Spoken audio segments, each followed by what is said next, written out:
Whispers of the War Wind. June 25, 1876. Montana Territory. The air over the Little Bighorn Valley trembled with a heat that shimmered like a fever dream. Dust hung thick, kicked up by the hooves of cavalry horses and the restless wind that swept the Montana plains.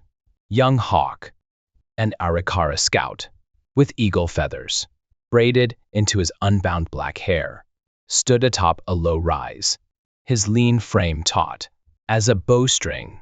Blood streaked his buckskin tunic, some his own, some not. A map of the day's violence etched across his chest. At 23, he was no stranger to war. But this was something else. Below him, the valley churned with chaos. Over 2,000 Dakota and Cheyenne warriors, a tide of fury and defiance, crashing against the fragile blue line of the 7th Cavalry's 600 men. Arrows sliced the sky like locusts, and the crack of rifles echoed off the bluffs. It was June 25, 1876, and the world was about to turn upside down. Young Hawk's dark eyes narrowed as he gripped his carbine, its barrel still warm from the last shot. He'd seen death before, raids against the Dakota, hunts gone wrong, but nothing like this. The numbers alone were a gut punch. 3 warriors, maybe 4, for every soldier. In Custer's command, General George Armstrong Custer, with his golden hair and reckless grin, had led them into this hornet's nest, chasing glory and the Black Hills gold that had sparked this war 2 years earlier. Now that glory was bleeding out into the dirt. Young Hawk wasn't here for Custer's dreams. He was Arikara, bound by blood and necessity, to scout for the army, caught between old tribal rivalries and a nation that saw his people as pawns, or worse. The day had started, with whispers. Riding ahead, with a handful of Arikara and Crow scouts, young Hawk had crested a ridge at dawn and frozen. 6 sprawling Dakota camps stretched along the Little Bighorn River, their teepees dotting the valley like a constellation of defiance.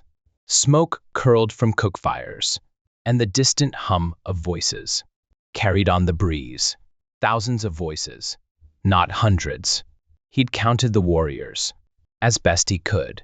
800 at least, maybe 2,500 at most, armed with bows, lances, the timber's embrace that could spit lead faster than the army's clumsy Springfields. Sitting Bull was down there, a spiritual anchor for the Lakota Sioux. Crazy Horse too, a whirlwind of strategy and rage. These weren't scattered bands. They were a nation, united and ready. Young Hawk had reported back to Custer through the interpreter, Fred Girard, a wiry Frenchman with a nervous tick. 6 camps, General, he'd said, his voice steady, despite the dread coiling in his gut. More warriors than we've got bullets. Custer, lounging against his horse, with that cocksure tilt of his head, had laughed. Good, he'd said, slapping his thigh. More of them to kill. Boys, you're gonna take their horses. Ride in fast. Scatter 'em, and we'll mop up the rest. It was a fool's plan, but Custer didn't see it. He didn't see the dust trails from Dakota scouts already watching them. Didn't hear the war drums thrumming in the distance. Young Hawk had exchanged a glance with Forked Horn, the oldest scout, whose lined face betrayed no emotion. They both knew this wasn't a raid. This was a reckoning. The storm breaks. The battle erupted like a thunderclap. Young Hawk spurred his bay mare down a dry ravine, the other scouts fanning out beside him. Strikes 2. Goose, Big Belly, Red Foolish Bear, names that carried the weight of their people's pride. Their target was a lone teepee on the valley's edge, a scout post. Custer wanted silenced. Strikes 2 reached it first, his whip cracking against the hide with a sound like a gunshot. Young Hawk was right behind, his knife flashing as he slashed the teepee from top to bottom. The buffalo hide parted, revealing a body wrapped tight in robes, its face hidden, a dead warrior, left as a warning or a trap. The scouts didn't pause to wonder. They wheeled their horses and charged on, hooves pounding, across a prairie dog village, dust rising in choking clouds. The Dakota hit them then, a wall of warriors bursting from the riverbank. Young Hawk saw them first, 100 strong, painted for war, their cries splitting the air. Bows twanged, and arrows rained down, one grazing his shoulder with a sting like fire. He yanked his carbine up and fired, dropping a warrior whose horse screamed and bolted. The soldiers dismounted behind a ridge, forming a firing line, but it was like spitting into a hurricane. The Dakota's Winchesters barked, their rapid fire chewing through the 7th's single-shot ranks. Young Hawk took the left flank, kneeling beside Big Belly, who was grinning like a madman. Despite the odds, a Dakota warrior charged the line, fearless, his sorrel horse flashing white against the chaos. He got within 15 feet, lance raised, before a soldier's bullet punched him off his mount. The horse, a beauty with a bald face and a tail tied red, kept running. Young Hawk lunged, grabbing its reins as it thundered past. Big Belly, he shouted, tossing the line. His friend swapped mounts in a heartbeat, laughing as he swung onto the fresh steed. For a fleeting second, it felt like they might hold. Then the next wave came.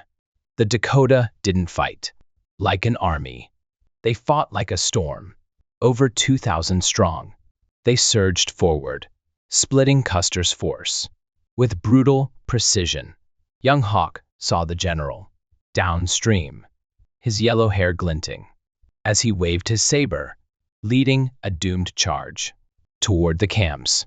The soldiers' line buckled, then broke, men scrambling back toward the river. Young Hawk fired until his carbine clicked empty, then drew his knife, slashing at a warrior who got too close. Blood sprayed, hot and coppery, and the man fell. But there were always more. The timber's embrace, the retreat, was a nightmare. Young Hawk and the scouts crossed the Little Bighorn, their horses slipping in the muddy shallows. As arrows whizzed overhead, they climbed a bluff, boots sinking into loose shale, and made for a patch of timber, cottonwoods, and scrub, thick enough to hide in. About 200 soldiers and scouts reached it, a ragged remnant of Custer's command. The Dakota closed in, their numbers a suffocating tide. Young Hawk dropped behind a fallen log, beside Goose, both of them firing into the swarm. An arrow struck Goose's hand, pinning it to his rifle stock. He cursed, ripped it free, and kept shooting, blood slicking the wood. Strike's enemy was down, nearby, his leg shattered, his arm gashed open. He grinned through the pain, teeth gritted. Worth it, he rasped. I fought him good. Young Hawk nodded, respect flashing through him. These were his brothers, Arikara and Crow, men who'd chosen this path, not for Custer, but for their own survival, their own honor. Forked Horn shouted from deeper in the trees, his voice a gravelly beacon. Hold here, make him pay. for every step. But the Dakota weren't slowing. They lit fires in the grass, trying to flush their prey out, though the green blades only smoldered. Young Hawk crawled to the timber's edge, peering through the smoke. A Dakota rider, on a gray horse, circled 50 yards out, taunting them. Young Hawk steadied his carbine, exhaled, and fired. The rider toppled, and the horse reared. Another shot brought it down too. He let out a war cry, sharp and fierce, a sound that cut through the din. It wasn't victory. It was defiance. The scouts were down to 30 men, maybe less, and the soldiers were faring worse. Custer's force was splintering, his gamble unraveling under the weight of native fury. Through the haze, young Hawk spotted a flicker, a U.S. flag, on a distant ridge. The pack train. Reno and Benteen survivors, maybe a mile off. Forked Horn gripped his arm, eyes gleaming. "You're the bravest of us, grandson," he said. "We've got a shot." Young Hawk nodded, adrenaline surging. The Dakota had the numbers, the land, the will, but the scouts had grit. This wasn't Custer's fight anymore. It was theirs. The last ride. Custer's charge downstream was his undoing. Young Hawk heard the distant screams as the general's men were swallowed by the Dakota swarm. But up here, a slim chance dangled like a thread. He tore a strip from his shirt, tied it to a stick, and waved it high, a white flag of truce, or at least a signal. With Forked Horn, Goose, and a handful of others, he broke from the timber, riding hard across open ground. The Dakota pursued, their bullets kicking up dirt around them. Young Hawk's horse stumbled, around tearing through its flank. He hit the ground rolling, flag still clutched tight, and sprinted the last stretch. On foot, he reached the pack train. 370 survivors, huddled behind makeshift barricades of crates and saddles. Reno barked orders, his face ashen. Benteen reloaded with mechanical calm. Young Hawk dropped behind a bacon sack, firing back as the Dakota pressed in. For 2 days, June 25 and 26, the siege raged. Horses fell by the dozens, their bodies piling up like a grim wall. By the end, 268 soldiers lay dead across the valley, Custer among them, his golden hair matted with blood. On a lonely hill, the Dakota and Cheyenne lost maybe 50 warriors, a fraction of their strength, their victory carved in skill and sacrifice. That second night, an officer tapped young Hawk for a desperate mission. Ride out with a message for reinforcements.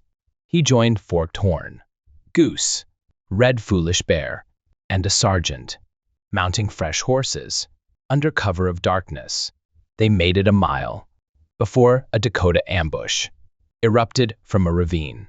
Arrows and gunfire lighting the shadows.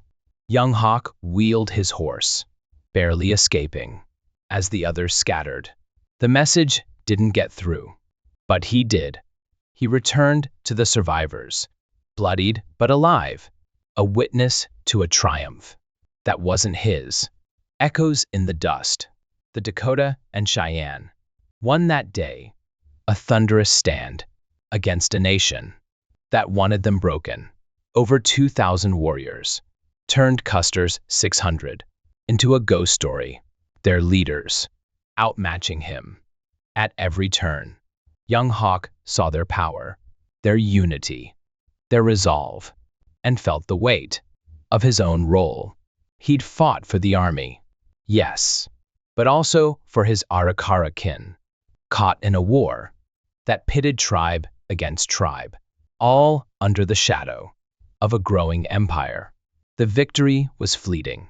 By 1877, thousands of U.S. troops flooded the plains, a relentless wave that drowned the tribe's freedom.